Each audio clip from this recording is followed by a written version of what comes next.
ಓಂ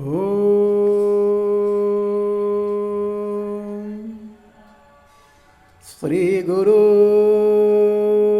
ಬಸವಲಿಂಗಾಯ ನಮಃ. ಈ ದಿನ ಮೂಳಿಗೆ ಮಾರಯ್ಯನವರ ಒಂದು ವಚನವನ್ನು ನಾವು ನೋಡೋಣ.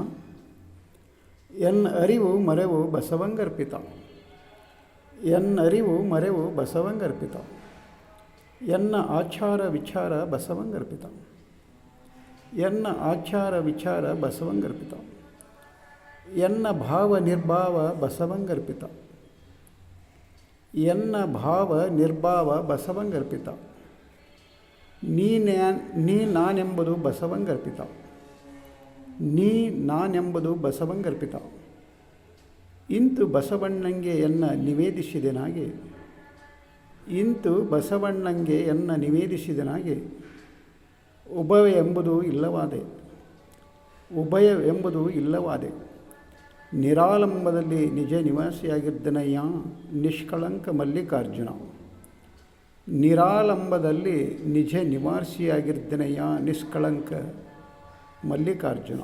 ಇದು ಮೂಳಿಗೆ ಮಾರಯ್ಯನವರ ಒಂದು ವಚನ. ಮೂಳಿಗೆ ಮಾರಯ್ಯನವರು ಕಾಶ್ಮೀರದ ಮಹಾರಾಜ. ಅದರಲ್ಲಿ ಅವರು ಮಹಾರಾಜ ಆಗಿದ್ದರೂ ಸಹಿತ ಗುರು ಬಸವಣ್ಣನವರ ಒಂದು ಪ್ರಭಾವಕ್ಕೆ ಒಳಗಾಗಿ ಆ ರಾಜ್ಯವನ್ನೇ ತ್ಯಾಗ ಮಾಡಿ ತಮ್ಮ ಸತಿಯೊಡನೆ ಅವರು ಕಲ್ಯಾಣಕ್ಕೆ ಬರ್ತಾರೆ. ಅಲ್ಲಿ ಕಟ್ಟಿಗೆ ಆಯುವಂಥ ಒಂದು ಕೆಲಸವನ್ನು, ಕಾಯಕವನ್ನು, ಕಟ್ಟಿಗೆ ಆಯ್ದು ತಂದು ಅದನ್ನು ಮಾರಾಟ ಮಾಡಿ ತಮ್ಮ ಜೀವನವನ್ನು ನಡೆಸುವಂಥ ಒಂದು ಮಹಾನ್ ಶರಣ. ಅಲ್ಲಿ ಅವರ ಮಡದಿಯೂ ಸಹಿತ ಅವರ ಜೊತೆಗೇ ಬರ್ತಾಳೆ.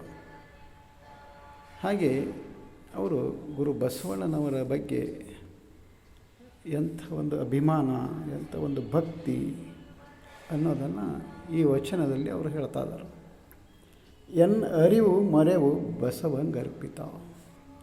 ಅಂದರೆ ನನ್ನಲ್ಲಿ ಏನಾದರೂ ಒಂದು ಅರಿವು ಬಂದಿತ್ತು ಅಂದರೆ ಅದು ಬಸವಣ್ಣನಿಂದ, ಮತ್ತು ನನ್ನಲ್ಲಿ ಏನಾದರೂ ಮರವು ಬಂತು ಅಂದರೆ ಅದು ಬಸವಣ್ಣನಿಗೆ ಅಂತ ಹೇಳ್ತಾರೆ. ಅಂದರೆ ನನಗೆ ಅರಿವು ಬಂದಿದ್ದರೂ ಬಸವಣ್ಣನಿಗೆ ಅದು, ಅಥವಾ ಮರವು ಬಂದಿತ್ತು ಅದು ಬಸವಣ್ಣನಿಗೆ ಅಂತ ಹೇಳ್ತಾರೆ.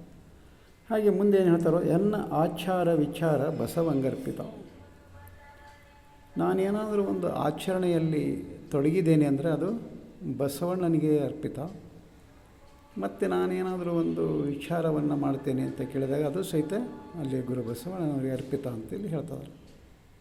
ಹಾಗೆ ಮುಂದೆ ಏನು ಹೇಳ್ತಾರೆ ಅವರು, ಎನ್ನ ಭಾವ ನಿರ್ಭಾವ ಬಸವಂಗರ್ಪಿತ. ಎನ್ನಲ್ಲಿ ಏನಾದರೂ ಒಂದು ಒಳ್ಳೆಯ ಭಾವನೆ ಇತ್ತು ಅದು ಬಸವಣ್ಣನಿಗೆ ಅರ್ಪಿತ, ಮತ್ತು ಒಳ್ಳೆಯ ಒಂದು ನಿರ್ಭಾವ, ಯಾವುದೇ ಒಂದು ಭಾವನೆ ಇಲ್ಲ ಅಂದರೂ ಸಹಿತಕ್ಕೆ ಅದು ಬಸವಣ್ಣನಿಗೆ ಅರ್ಪಿತ ಅಂತ ಹೇಳ್ತಾರೆ.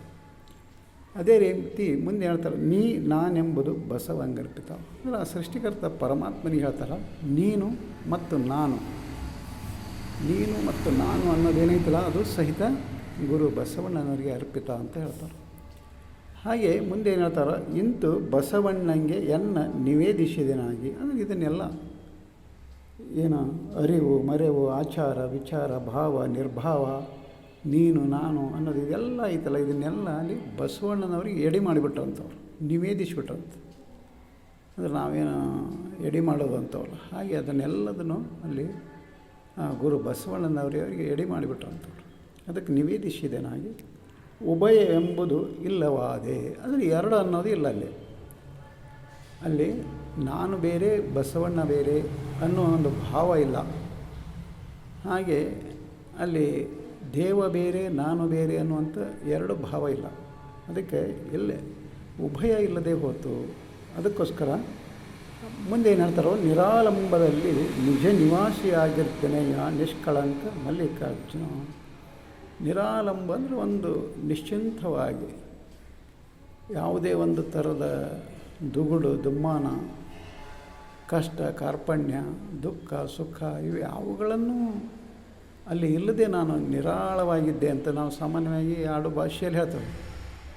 ನಿರಮ್ಮಳಾಗ್ಯದನ್ನು ನೋಡಿ ನಾನು ಅಂತ ಹೇಳಿ. ಹಾಗೆ ಒಂದು ನಿರಾಳವಾಗಿ ನಿರಮ್ಮಳವಾಗಿ ನಾನು ನಿಜ ನಿವಾಸಿಯಾಗಿದ್ದೆ, ನಾನು ಬದುಕಿದೆ ಅನ್ನೋದನ್ನು ಇಲ್ಲಿ ಮೋಳಿಗೆ ಮಾರಯ್ಯ ತಂದೆಗಳು ಹೇಳ್ತಾರೆ.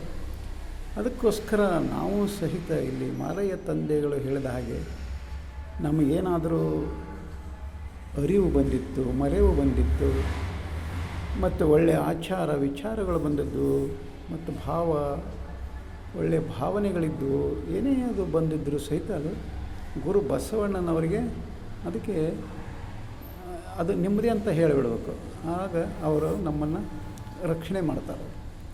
ಅದಕ್ಕೆ ವಾಮ ಕ್ಷೇಮ ನಿರುದ್ಯಮಾನ ಅಪಮಾನ ನಿಮ್ಮದಯ್ಯ ಅಂತ ಹೇಳಿ ಗುರು ಬಸವಣ್ಣನವರು ಹೇಳಿದ ಹಾಗೆ ನಮ್ಮಲ್ಲಿ ಏನಾದರೂ ಒಂದು ಸುಖ ಬರಲಿ, ಅದೇ ಒಂದು ಕಡೆ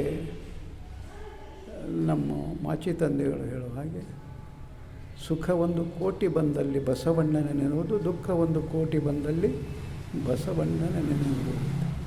ಹಾಗೆ ನಮಗೇನಾದರೂ ಬಂದಿತ್ತು ಅಂದರೆ ಅದನ್ನು ಬಸವಣ್ಣನವ್ರ ಕಡೆ ಬಸವಣ್ಣನ ಪಾದಕ್ಕೆ ಎಡೆ ಮಾಡಿಬಿಡೋದು.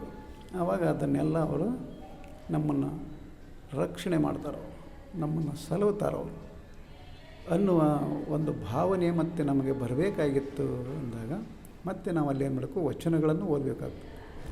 ವಚನಗಳನ್ನು ಓದಿ ಪಚನ ಮಾಡಿಕೊಳ್ಬೇಕು. ಆವಾಗ ಅಂತಹ ಒಂದು ಜ್ಞಾನ ನಮಗೆ ಬರ್ತದೆ. ಅದಕ್ಕೋಸ್ಕರ ವಚನಗಳನ್ನು ಓದೋಣ, ಪಚನ ಮಾಡಿಕೊಳ್ಳೋಣ ಅಂತ ಹೇಳುತ್ತಾ ಈ ವಚನಕ್ಕೆ ವಿರಾಮ ಕೊಡ್ತಾ ಇದ್ದೇನೆ. ಶರಣು ಶರಣಾರ್ಥಿ.